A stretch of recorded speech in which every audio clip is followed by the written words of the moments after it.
Welcome to another episode of the Weekly InSalt. My name is Wade. Laura, who's normally here, is not today. Her family is in town and she's spending time with them, so I guess we can excuse her. Yeah, we'll give her a pass for today. Of course she has a pass today. That was Ches that you just heard. How you doing? Doing all right. How about yourself? Doing good. And we've got Kurt behind the soundboard as usual. Yep, I'm here. Spending most of our prep time searching for videos that the Olympics have tried to make go away. But we found it.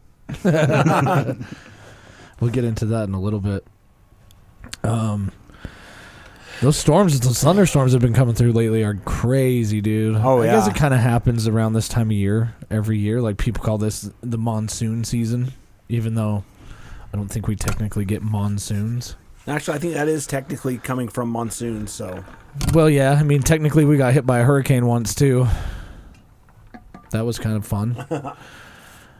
But yeah, we made the decision to try and go off-roading anyway in that. And it's funny, I got to read you something that I texted my mom last night. She's always interested to know what I'm doing. She's on vacation right now in Tahoe, which is cool. They have friends with a cabin up there. They've never been up there. Tell them I've never been there either. Make sure they don't leave any food in their car. I'll show you some pictures.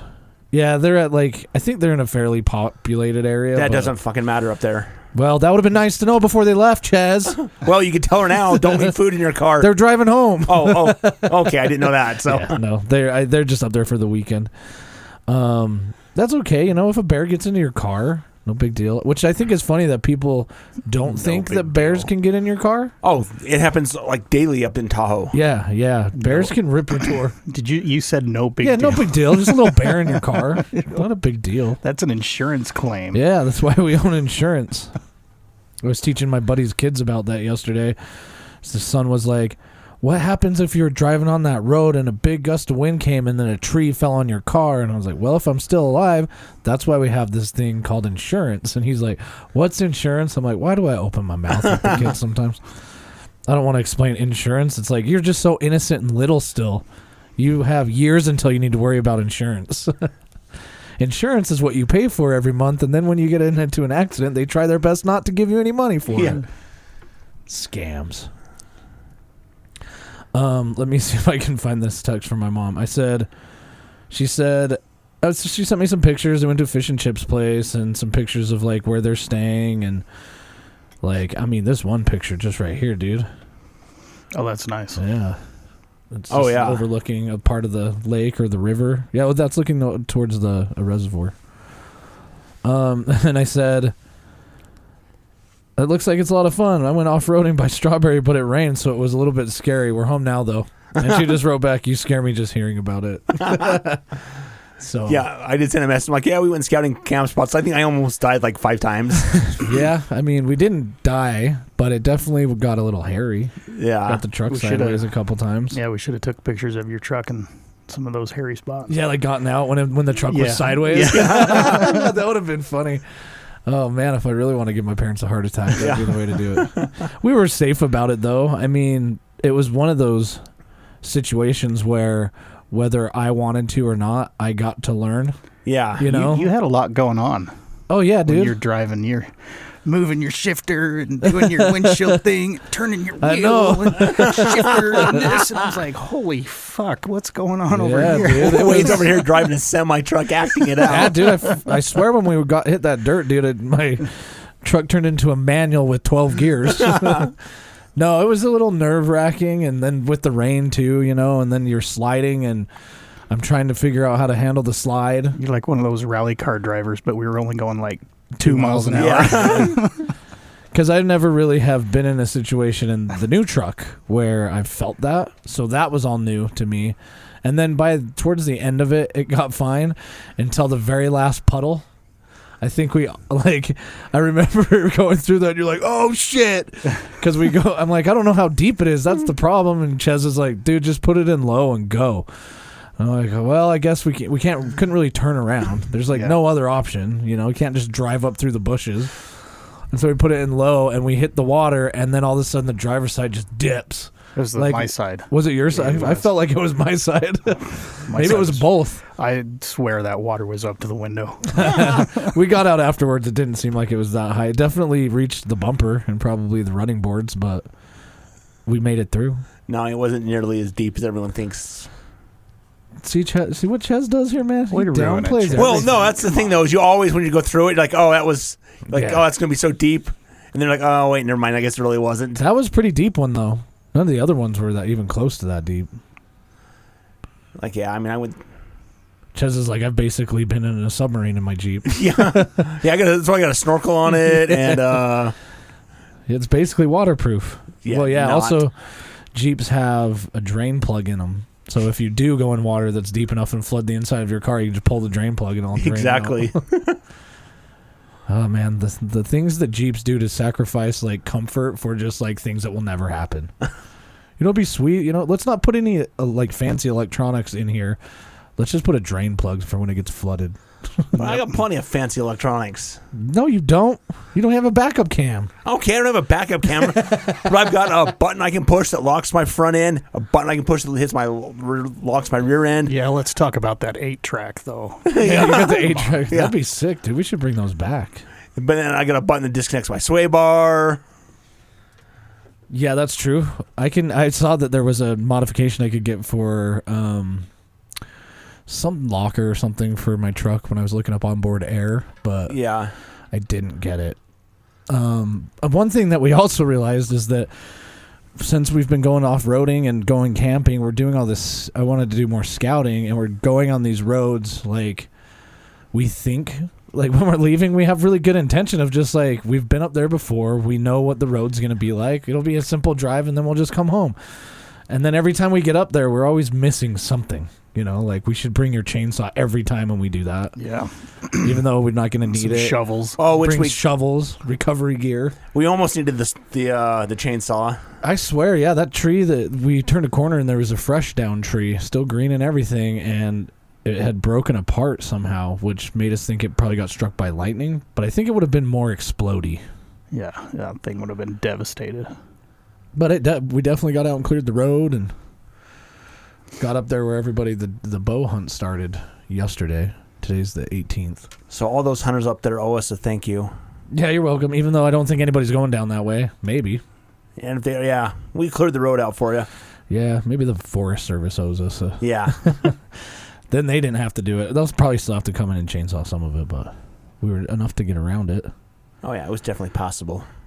But we'll need to bring your chainsaw. Always bring the tire inflator that I have. Yep. Because Ches and I thought about this afterward. If we were in a really hairy situation, we could just deflate my tires because I had my pump with me. So we could have just deflated down to like 10 PSI and probably gotten out of anything. That's what they do in a lot of off-road recovery videos. And then shovels. We should bring shovels in your recovery stuff all the time. And then ideally, if you're going to go into a situation where, honestly, I thought that there weren't going to be rainstorms up there because that storm in the morning looked like it was going north anyway. I didn't know that they got hit the night before it probably, and it was still muddy.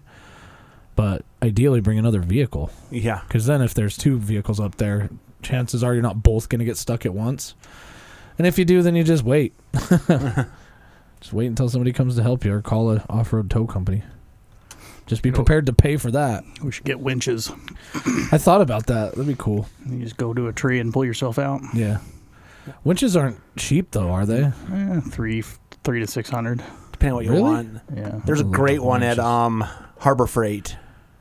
Can you say you lost me at Harbor can you Freight. say great one in Harbor Freight? No, this is Harbor Freight's getting some good tools now. Yeah, I've heard that they have been. They got their Badlands 12,000-pound winch. That's a good winch. Yeah, that's not bad. Getting blown up. Yep. You're supposed to turn that off. I forgot. Yeah, no, mine's on vibrate anyway, so everybody can probably hear that. Badlands winch for $600. And I think just make sure you just get it with the. This comes with just the winch. There's the synthetic rope. Oh yeah. This is from Harbor Freight, actually. Well, you got to figure out how to get it on your vehicle without ripping your bumper off either. Yeah, I'm sure there's some mounting brackets and shit. Most new vehicles probably come with bolts for that. Or at least a place to attach a winch, I would imagine. But sometimes I think the option is just replacing your bumper. Yeah, that's typically you got to replace your bumper. Yeah. It's like the bumper I replaced mine with. I have a winch mount on mine. Yeah. There's a grill guard that I can throw on the front of my truck. I Makes it super easy to pit maneuver people in traffic. Yeah. Well, I can leave my existing bumper on. Oh yeah. And it bolts to my tow hitches or tow hooks on the front. Yeah. So I lose my tow hooks. But then it'll probably have them on the bumper. Yeah. Yeah, on the X. Yeah. No, grill. it's not on the. They don't have them on the new piece. Really? On the new grill guard, they don't have them yet. It's stupid. And then so the winch would go onto the grill guard because it's still connected into the frame. Yeah. But I would lose my tow hooks. Yeah. They got to make one that'll have the tow hooks as well. You'd think. They probably do have. There's probably a ton of variants out there. Oh yeah. I'll look into that. See if I can find a grill guard that'll have a winch on it. It'll even come with a winch. It'd be sick. That would be cool. I mean, if we're going to do that more often, it makes sense to have it because But I don't think I've ever been in a situation where I've needed a winch. You can use a winch for a bunch of things, like if we're up camping and there's a big-ass tree that you want a chainsaw to, just winch it over. Drag it over, yeah. That'd be sick. Yeah, and then we can just winch things for fun. Like I'll just put my truck in park, you can just winch it around. Sure, sure, absolutely. So I had a winch on my old Jeep. I was only in a situation once and I needed it, and it was recover somebody else. Yeah. Kurt and I have talked about this in depth, that if you got a winch, dude, you just winch my car around. That's the whole reason why we want to get a bunch of land and just buy a bulldozer. Just a bulldoze shit, get a backhoe, just dig things. Dig a hole, yeah. Yeah. Check out what I did today, Kurt. I dug this hole. Sick, man. Yeah. Can I fill it in with the bulldozer? Hell yeah. Oh, man. That's why we haven't won the lottery. We're not worthy. Speaking of nature and being outside, the double arch down by Lake Powell. Is it Lake Powell? Yeah. It was Lake Powell, yeah. Yeah, it has collapsed. Oh, yeah, I heard about that. Not the double arch. Mm-hmm. Yeah, it was double arch. It was. I thought it was the toilet bowl or whatever. Well, they call it the hole in the ceiling, and they call it double arch. There's a couple names for it. But the way they talk about there's water in there, isn't it? Yeah, it's like over water. Yeah, that's the toilet bowl. Yeah, they call it the toilet bowl, and the hole, you can jump through the top. Yeah, jump through the top. Yep. It's funny because they talk about it like this is a natural process in the lifespan of an arch, says Jeff Moore. He's a professor of geology at the University of Utah who's been monitoring all the arches since 2013. He said the arch was eroded by elements since its formation about 190 million years ago. And then he's just like, yeah, this just happens. They collapse. But it's like, it's been around for 190 million years. The fact that it did it during our lifetime. That it just collapsed now. Yeah.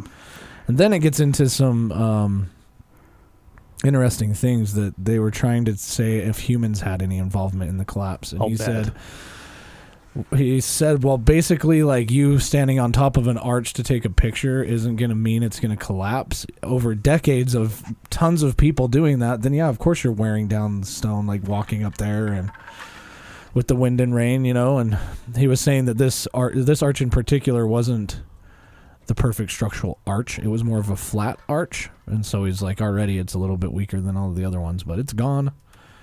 No more jumping in, at least through the hole. Well, you can still jump off the rock.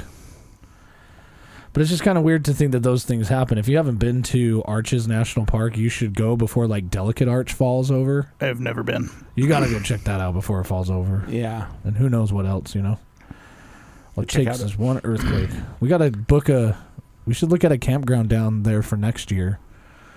Put your trailer at it and then go to Arches. Yeah, that'd be sick. That'd be cool. Had to be early. Why? Got to book early.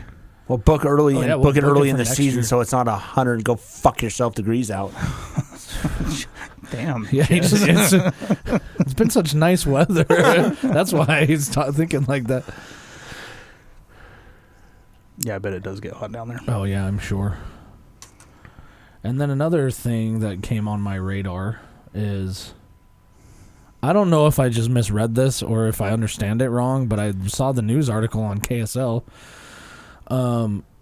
11 to 13 people got rescued from the Provo River yesterday in shin-high water. What? Apparently, they got rescued because their boats hit the ground and they couldn't go anymore. And so they called in the fire department and search and rescue to come save them. And I thought they were all in individual tubes. Like they might be in tubes, and they might be. The picture shows one big raft. Have you ever floated that river? I have a long time ago. I did it I don't know, 6 years ago or something like that. Mm-hmm. It's okay. I mean, I lost a whole 6-pack of beer. Dude, there was somebody in the comments complaining about that he's like, all these people come to float the river, and he's like, I just stand downstream and I get like a 30-pack of beer every day. Yeah. But everybody's like wondering if they're wasting resources or it could have been during the thunderstorm, right, with lightning around and rain and wind. Maybe they're freaking out, panicking. We need to be rescued. This is crazy. But then by the time they got rescued, it's just a picture of search and rescue walking into the water, grabbing their stuff and taking it out of the water. So it's like they could have just stood up and done the same thing. Yeah, that's stupid. I mean, if it was at that spot where that bridge is, I don't know I don't know if it didn't really specify in the article. Yeah, there's a spot where there's a bridge, and you have to get out of the water and walk around the bridge to get back in the water. They will not let you go under the bridge because it's very violent. I mean, they're not going to stop you, but they recommend. So here's the picture. Oh, for God's sakes. It looks like maybe a family or a group with kids or something, but it ran aground on an island in the middle of the river where it was shallow or something like that, and then they were claiming they couldn't get out. But all the rescuers are just walking casually out there to grab them. Looks like it. They're barely ankle deep. Yeah. Man, that's sad. So when you go do things outdoors, don't be like us. Be prepared. But, we learned the lesson the hard way so that we can share it with you. Yeah.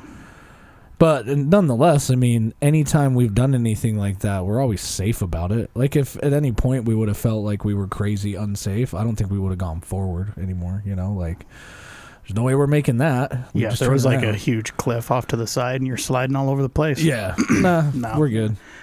But I knew you weren't going to go off a cliff. Nah, that road is pretty rutted out up there too, so it's kind of like you just put your wheels in the rut and then you're on railroad tracks. Okay, so that raft was the rescuers' raft. So they're bringing it out to put all the kids in it and haul them back? Yeah, so everybody was on tubes. Okay. So they're like, yeah, we had to make a shelter out of the tubes to protect us. Oh, my God. All from all the rain? What? Yeah. I wonder, man, see, this is why you should go outside and do stuff. Because being able to have like a level head when shit doesn't go as you want it to is a good thing to have, Okay, I gotta give these people some credit. They were actually out doing something. Yeah. But let's not act like they were doing anything like crazy. Oh, yeah, well, yeah. You float the river to be lazy. Yeah, and when things get weird, you just get out of the river. And if it's raining, you just don't stay in the water. Get out. I have heard that people that float the Provo River are notorious for being completely unprepared.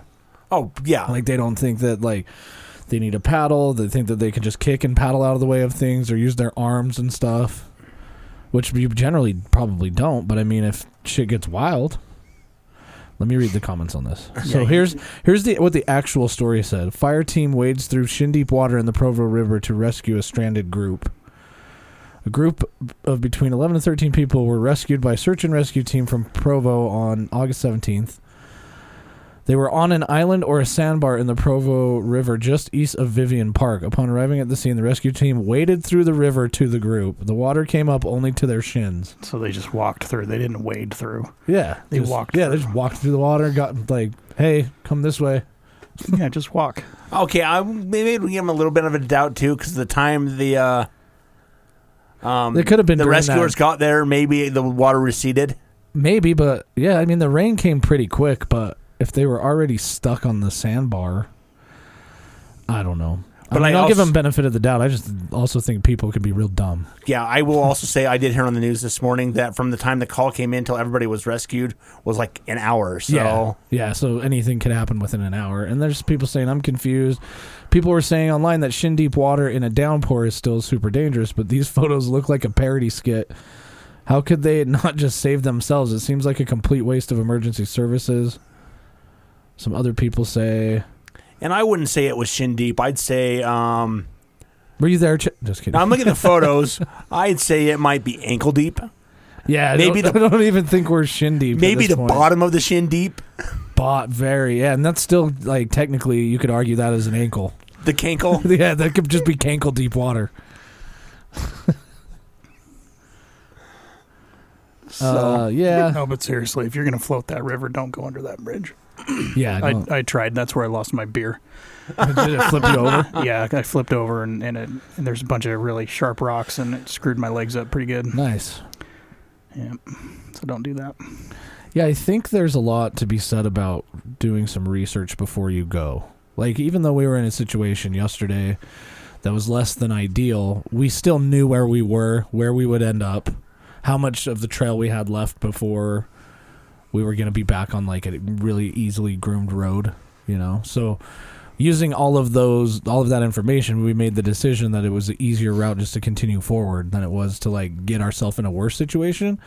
Because, I mean, turning around would have been a nightmare. We've just got to go back through all that shit we just came through. Yeah, and then it's like, do we go back through all that, or do we just, we know where the end is, if we can just make it that far. And we did.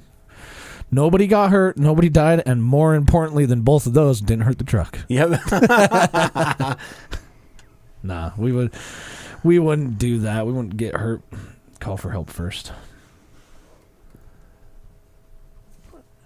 I'm sad I can't get my trailer up there now. Yeah, that was the reason we went, was to see how the road looked. And it's definitely not built for your trailer. Not for my trailer. Yeah. Ches, you could get your trailer up there. Yeah. Oh, yeah, he would just drive full chooch and bounce. Disconnect the sway bars electronically and get after it. That's damn straight. That's what I do. A lot of times when I get on the dirt roads, we're going like under 15 miles an hour. Throw it in 4 high. Disconnect my front sway bar. Yep. Got a nice ride. Yeah, learning a lot about 4 low this last year. That was scarier than Mona Pole Road, I would say. In Mona Pole, I even had some moments where I was like, what are we doing? But, that's kind of the fun part of it that I gather from that whole thing is that you don't have a choice. So you're putting yourself in a situation that you might be a little uncomfortable with, but at the same time, that's how you learn. Exactly. Like, having those experiences, like, even though as scary as it was for you to slide down the hill in the snow with your trailer behind you, you know what that feels like now, and you have a way of dealing with it. At the time, you like panic, because I was trying to turn out of the ruts and stuff, and then as soon as my tires would grip, the back of the truck would come sliding down the hill, and so there's a couple times we were almost sideways, and I'm like, okay, I can't do that anymore. Yeah, I was wondering, because you're trying to get out of the ruts in the mud. Yeah. You are not going to do that. Just stay in the ruts. Yeah. Yep. Yeah, that's how you learn, doing it. Because that's what I was trying to do with my trailer behind me. Going down that hill, there's a huge rut, and I'm trying to get out of it. Gravity's pulling me back into it, and now we're starting to go, and I'm like, oh, shit. We're going down this hill. I'm full brakes. The trailer is pushing me. Okay, we stopped. All right. I got to figure something out before I lose my awning. Yeah, or, damage the side of your trailer or something. Yeah. But having those experiences kind of gives you the confidence and the courage to handle it better next time. And so I think doing different things like that, putting yourself outside of a comfort zone, everybody should do it. Yeah, I would say, low range, low gears. That's your friend. Yeah, still didn't help. I mean, at times we were just sliding. Well, yeah, when there's nothing sliding, but at least that way you're not romping the throttle as hard and spinning the tires. It's fun. So too bad it wasn't just a big open piece of muddy flat ground. We could have got some donuts in or something, That makes a mess. Yeah, it does, even though my truck's already a mess now after yesterday. I don't know how many alternators I went through doing that. Doing donuts? Well, doing donuts in the mud and then just getting the mud in the alternator and the alternator sorting out. Yep. Yeah, I mean, if you live in Utah, chances are during the winter you've done donuts somewhere. Oh, yeah. Let's not lie about it. Everybody's done it. Have you done donuts in your truck? No. Let's say that I have. I have done donuts in other vehicles, but not my truck. You got to do it in full 4-wheel drive. Those are wide donuts. Just make sure that you know where you're going. Don't hit a light pole in a parking lot. Man, that first half hour went by quick. Yes, it that did. Far in already? Yeah, I think the last few episodes we've talked about our adventures, which have mainly been camping and going off road. So that's not the new format of the show. That's just what we've been up to. I think we've got like 3 guests we're working on right now that are coming in. One of them we were going to have today, but we really wanted Laura to be here for that. So that will be coming in the next week or 2. But that's like, I wanted to talk a little bit about how booking goes to the audience, because we've talked about how it's the Weekly InSalt, but we're not releasing every week because the last thing I want to do is just read to you guys KSL stories, and then you can go read about them yourself. You don't need to hear my comment or Chez's comment on who's getting elected, or whatever is going on in the news. But it sometimes goes either way. When it rains, it pours. Sometimes we reach out via email to a guest we want. We hear back instantly, and then we've got a show booked. And then other times, like now, we have to work with schedules, and we email people and they don't email back. And in some of the really rare cases, you're emailing somebody for like 2 months before anything works out. So we're on top of the guest thing, but we are just not trying to overextend ourselves. So hopefully soon you'll hear from some great people. But so if you or you know somebody who wants to come on, send us an email at contact at theweeklyInsult.com. Yep. We will all see it, your email. You can even just send an email if you feel like it. Let's take a break, and then let's come back and talk about this Olympic breakdancing video that I haven't seen yet, that apparently everybody has seen. I'm excited to watch it for the first time, but we'll be right back after a short break. All right.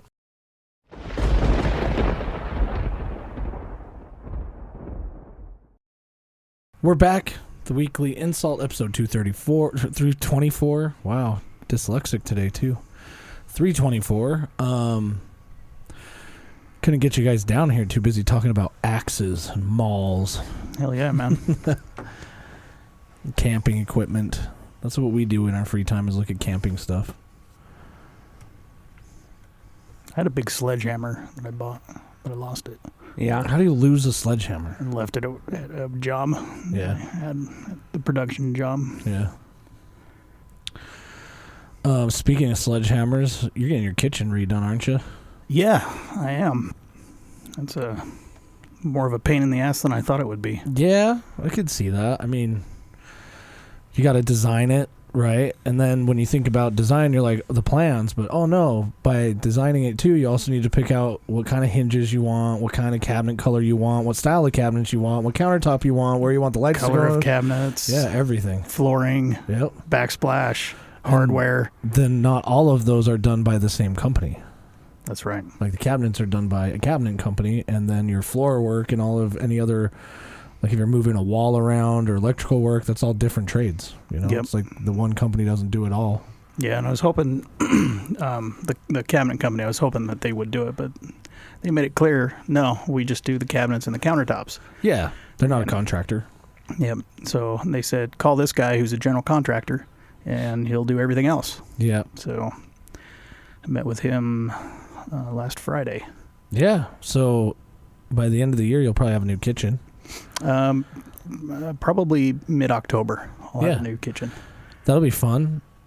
I bet you it takes longer than October. No. So they got to build the cabinets still and everything. Well, they're going to place the order for the cabinets probably this next week. Yeah. And Once you pay.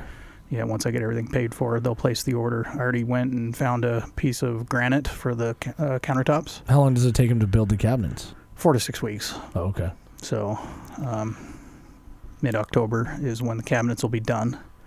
And then I can have the contractor come and rip everything out, and then the cabinets will go in.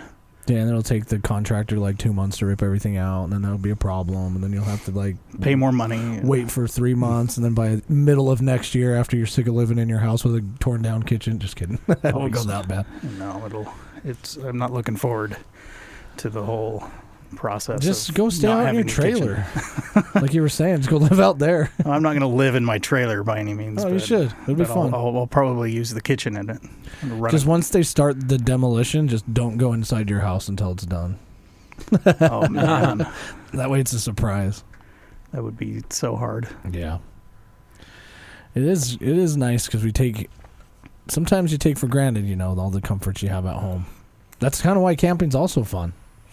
Because you get out there and it's nice. Even if you're in a trailer, it's not home. And by the time you're at the end of the camping trip, your shower and your bed still feel kind of nice. Exactly. But you get the same thing by going on a long vacation in a hotel, No, I don't. How long? What's the longest you've ever stayed in a hotel? In one hotel? Yeah. Or the longest trip you've gone on that you've been in multiple hotels? Over 2 weeks. Yeah. Were you happy to get in your bed when you got home? Yeah. Yeah. But That's I'm what saying, I mean. but it wasn't Camping doesn't give you traveling like that doesn't give you nature, of course. Yeah. But you still are happy to come home to your home. Exactly. Yeah. So what do you have left to pick out in your kitchen? Backsplash? I still need to find the backsplash. I got the cabinets, got the countertops, got the flooring. I just need the backsplash. Yeah. Which I think I found what I want, but I've got to source it. Yeah, and then when you start designing things on your own, too, you start second-guessing everything you know about colors and other things. Excuse me. Because then you're just worried about, if all your colors match and if everybody else thinks it's going to be cool. And then one of the important things that I don't think everybody thinks about all the time when they remodel is sellability. Because if somebody comes in, you're like, I wanted black floor with dark brown cabinets and then like a really dark backsplash. Now the room's all super dark. Somebody who's going to buy your house might walk in there and be like, no, because I don't really want to spend $50,000 on remodeling the kitchen right away, or something. Don't have to take into account, but it'll be nice to have a change, have something new. Yeah, I think the colors that I have will work out nice. Yeah, we'll have to have Ches post a before and after or something. Yeah. I'm hoping I can find one of my GoPros and set up like a time lapse. Time lapse it. Yeah, that'd be cool. Oh, jeez. You got the sneezes all of a sudden. Maybe it's all the thunderstorm blowing stuff around. What's this? So what's going on with this ray gun thing? Oh. So I know that like she was supposed to be a breakdancer. Yeah, so she was the breakdancer from Australia. Yeah. And breakdancing. So I heard, so this is what I know. I haven't seen any of it. I know that they were like, well, she was doing more of like an interpretive cultural dance than breakdancing. Nah, I don't know about that.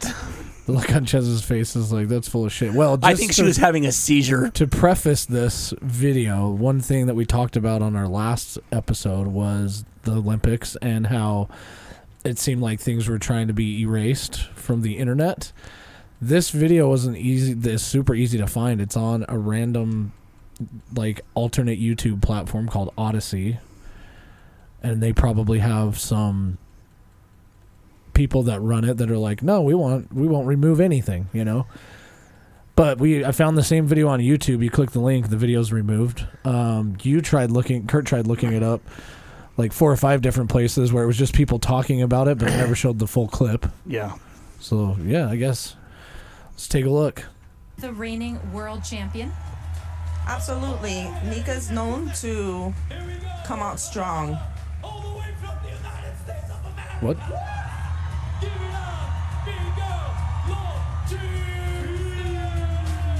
To Group B now. So this is like they compete B-Girl against each other. Yeah. Logan Edra from Chula Vista in Southern California, but she resides in Florida. We're gonna watch her first. At the last I don't know. World Championships. I haven't seen the video. We can always skip ahead too. Yeah, so it's like she's going to go first. So let's get a little bit of her. Okay. I wonder if it's like a battle. Representing Australia, Dr. Rachel Gunn. She is from Sydney, the Oceania champion in 2023. I think that she got a lot of internet hate for this, right? But Too. It wasn't until 2012 when she saw an all-B girl battle that she had what they call the déclic in French, and she said that was a key moment for me to see other women doing it. That's what inspired me to start The whole dancing thing and look with at where it has led her. This type of competition anyway, it makes me laugh because they still do the same thing as if they're just on a regular stick. Can you turn the volume down a little, Kurt? Yeah, so it looks like it's a battle. I haven't seen the... Another classic in our scene. Yeah, it kind of looks like just a regular, like, they're just, like, why is this in the Olympics and they're still just doing it like they're battling in an alleyway? Yeah. Like, it would have been sick if they just made the stage out of cardboard. Yeah. Come out, put out the nice. Put out there, yeah. They maybe just bring their own sheet of cardboard They out. got their own sponsored cardboard.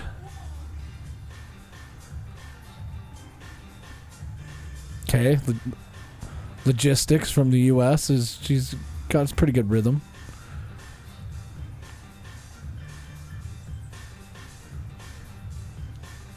And I always like how your competitor has to walk around behind you and like in the camera and always be like, yeah. Ooh, pencil halo, top mill to a pencil freeze to a straight leg hollow. And then, yeah, you always have to jump up in front of them, dude, to make sure they know who's boss. Here we go. Between the dancers. It is a battle.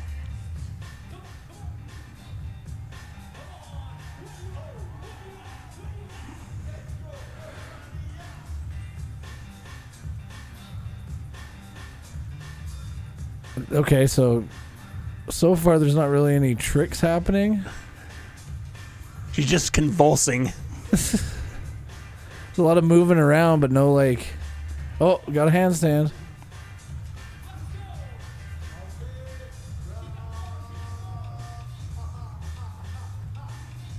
These guys in the background's trying to make it more interesting than it is. Whoa.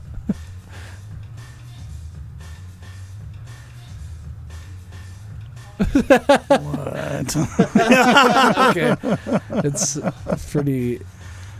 I mean, definitely different skill levels here. That's all I'll say. Oh, wait till she tries her backflip. Oh, no.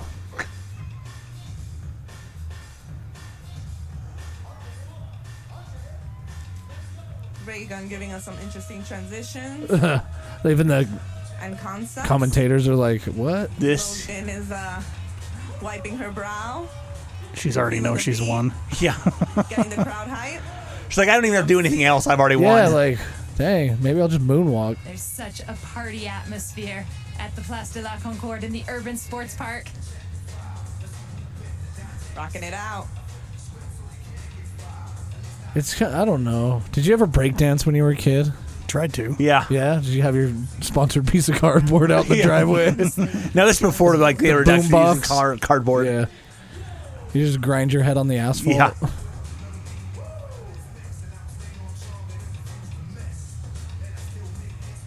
I mean, to be fair, where did the B-boy thing and B-girl thing originate from? I have no idea. It had to be. Wasn't it somewhere in the United States? Like Probably somewhere. L.A. or New I'd say York? probably New York. Speaking Yeah. of classic songs, this Yeah, is B-Boy was definitely like- one of them in our scene. Maybe was it B-Stem from the And Brooklyn? You can tell both The of the girls Brooklyn, are maybe. I feeling don't know. it. Let's look that up. Logistics had a lot of fun in that last round. You're missing it. I mean, I don't know if I'm missing it, Kurt.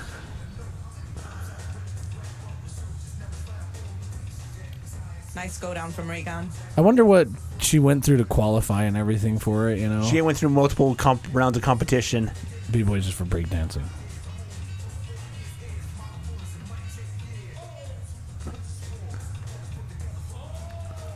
Dang. But apparently her and her husband run the committee that selected everything. Oh, so she... Yeah, well, hey, you know what? Whether or not you win or you do a great job, you're still an Olympic athlete because you went. But still, she was on beat, feeling the music. We'll see where the judges go. Oh, And unanimously, it is Logistics who takes this battle. oh, there's more. There's other scenes that I've seen from her that are 18 votes to 0. Oh, Wow, wow. she got no She had points. no Victory. votes. there did one at one point where she like goes to do like she's gonna do a backflip and just like puts her hands up like to her chest and like The goal here is to fake finish out, in the top and then she's 10 jumping around like a kangaroo. Maybe there's some other competitions or something. Each battle, it's just getting the rounds and then maybe the votes if it comes down to that. Yeah, I mean, if you're going to break dance, you got to get those difficult moves in, you know what I'm saying? I can get like a sixth of a turn and a head spin. Yeah. She finishes it with some head slides.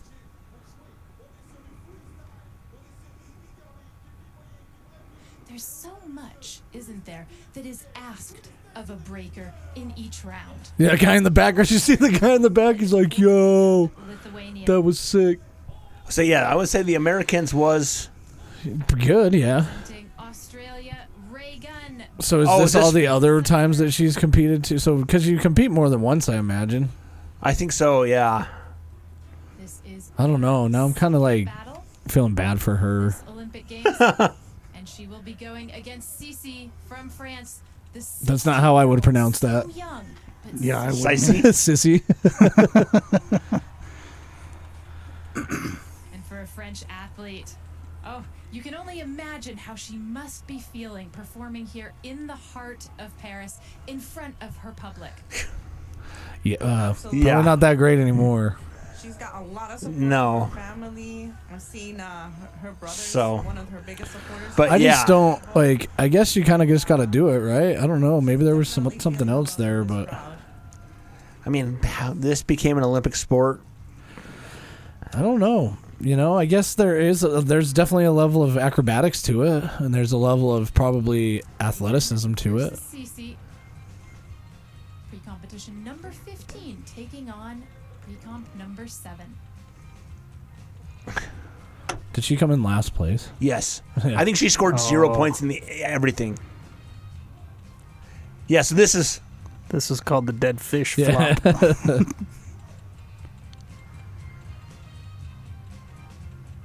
So I think this is the one where she attempts her backflip thing. You've built the backflip thing up so much. If you want to watch this at home, you can find it fairly easily if you dig through some search results that link to Reddit. Or just go to Odyssey and probably type in Rachel Gunn. Yeah, or just ray gun. Are we done with this then? Yeah. I mean, it's too bad. Because that's what people are saying. There's like no way that she represents the top breakdancing girl in the country, in the whole country. You know? Yeah, exactly. It's like, we're going to secretly hold all these competitions. We're not going to publicize it. And then, oh, look who won them all. Guess that's one way to get into the Olympics. Cheat. Yeah, well, maybe it's not cheating if it was they just didn't announce Or it. gaming the system. Yeah, loopholing. Exactly. We've got a buddy that has a nickname of Loophole. Yep. Yeah, I think, are the Olympics all over now? They are, yes. Yeah. Well, that's good because there was just a lot of controversy this Olympics, I feel like, but maybe there is that in every Olympics. This is just because it's the most recent one, I feel that way. Do you remember any, like, controversy in previous Olympics? I remember the whole figure skating. There's a documentary about that. That was a long time ago. What was her name? The famous figure skater that broke the other girls. Lewinsky. Like, yeah. Monica Lewinsky. No, that was no. that was Bill Clinton. That was the Bill Clinton thing. Yeah. Nancy Kerrigan and yeah. Tanya Harding. That's Yes. right. Yeah. Monica Lewinsky just had. Never mind. She was the cigar chick. That wasn't where I was gonna go, but I got there anyway. Yeah, I just feel like there's just tons of controversy this year, or this time around with the Olympics, but I don't know. I feel like maybe there's always a little controversy for all the Olympics, but maybe Yeah. it's just been worse this year. I don't know.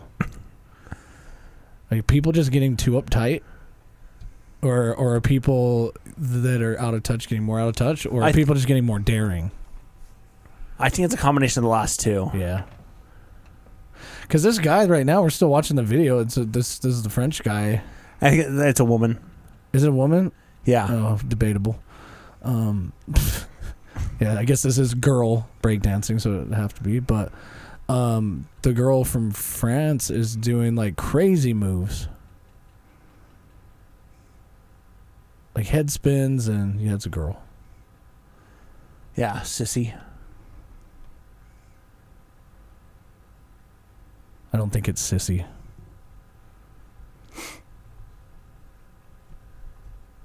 And once again, she was awarded 0 points.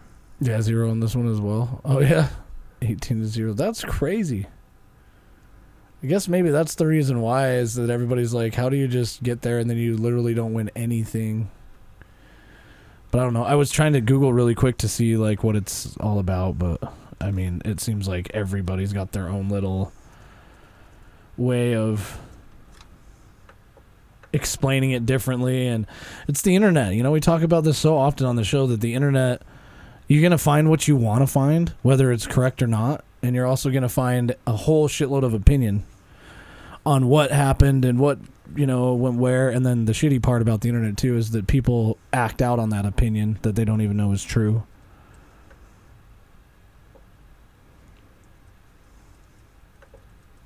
Yeah, she probably has been really tough for her, I imagine, because now everybody's just clowning on her. Didn't realize it would open the door to so much hate, which has frankly... Now I can't find where it's at because of ads. Which frankly has been pretty devastating. But I went out there and I had fun. I did take it very seriously. I worked my butt off for preparing for the Olympics, and I gave it my all, truly.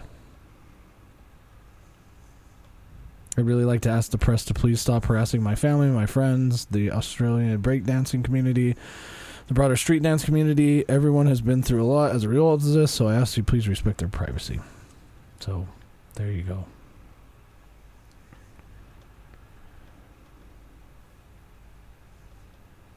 It amounts to bullying and harassment, and it's defamatory. We're demanding that it be removed from the site immediately.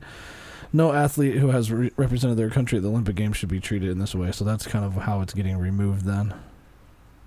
I'm sorry, she did not represent her country. Yeah.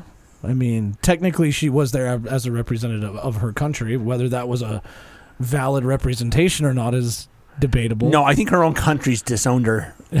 So, yeah, I mean, that's got to be tough. They're like, yeah, she doesn't speak for us. We don't know how she got to represent us, and we're going to investigate it. Yeah. To make sure it never happens again. Mm-hmm. Well, the Olympics are over, so now I don't know what we're going to talk about, anymore. Guess we'll just... Well, in 10 years, they'll be here. Yeah. Yeah. So, keep following that for sure. We got the Paralympics we might be able to talk about here in a few weeks. That's true. That's true. I don't think that's nearly followed as heavily as the normal Olympics, but it is still. Although I don't know, I like watching the sled hockey in the Winter Olympics. Yeah, that one's cool. Mm-hmm. So I think the water polo is pretty crazy in the Olympics because it's sad how many horses drown though. Nah, you don't think it's sad? No. Oh, okay. They just weren't trying hard enough. Good point.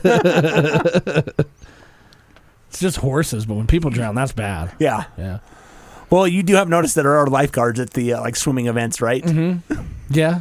That's because there has to be, right? You never know.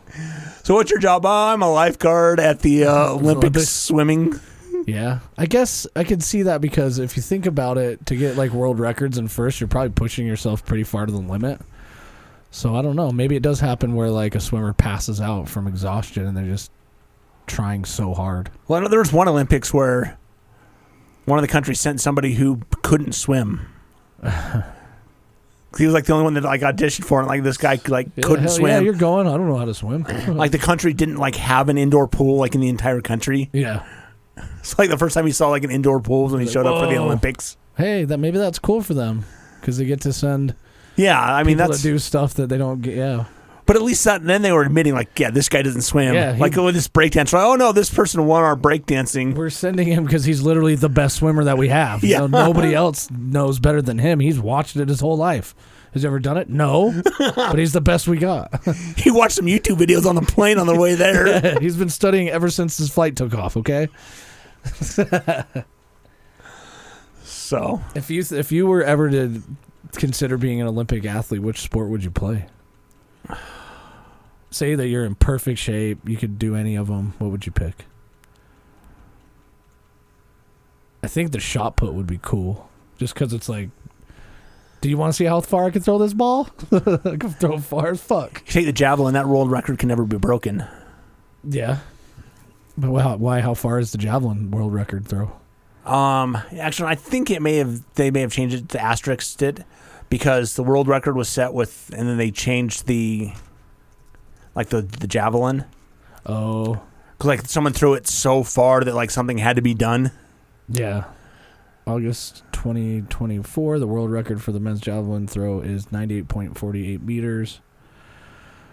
The second best is 97.76 meters set in Germany in 2020, but there's probably history there that I'd have to look into. Yeah, it's been a while since I saw something like Olympic records that'll never be broken. 104 meters. Yeah. Which sport would you play?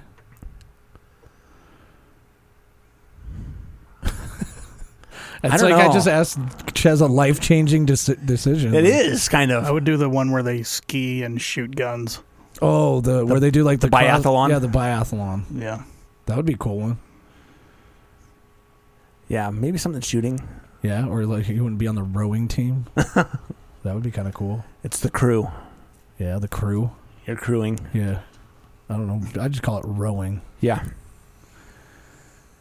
Why don't we do like an Olympics for, I guess we kind of do, but we could do like an Olympics with animals, like put them all in one day where you do horse racing and then the dog racing and then just do it all in one big day. All the best horses from around the world.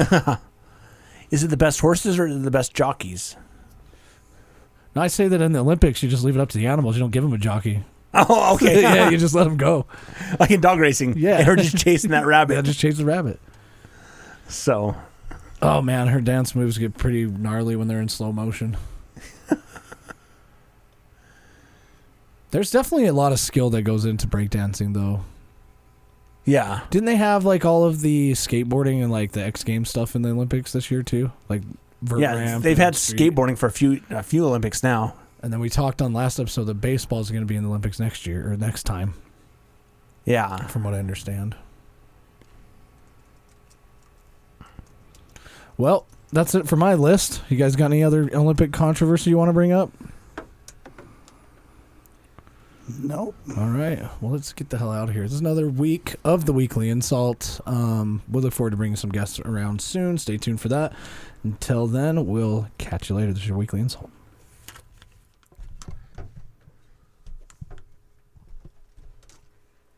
I wish I knew more about that. Like watching the video, just I get why people were kind of crazy about it. Yeah.